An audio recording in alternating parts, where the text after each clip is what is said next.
Tita Miriam at ang ating programang The Kids in the Natures ay nagbabalik ngayon. Kamusta kayo? Namiss ko kayo? Alam nyo ba, meron tayong bagong kaibigan. At siya ay magaling mag-drawing.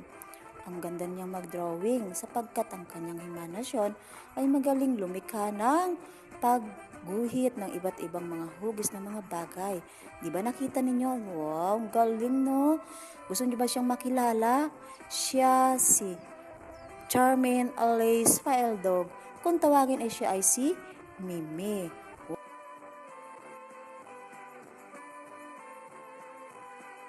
Kung kaya ko, kaya mo din.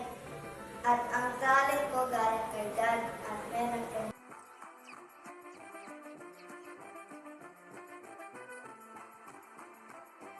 Ito nyo ba ang ating pinanood? Wow, di ba ang galing ni Mimi? Ako ay nag-aanyaya sa mga batang meron ding mga kanya-kanyang talent. Tulad din ni Mimi, gagawan ko kayo ng magandang video. Gusto nyo ba yon? Comment lamang kayo sa baba. At hanggang sa muli ang Tita Miriam at ang ating programang The Kids in the Nature ay magbabalik sa sunod. Bye-bye!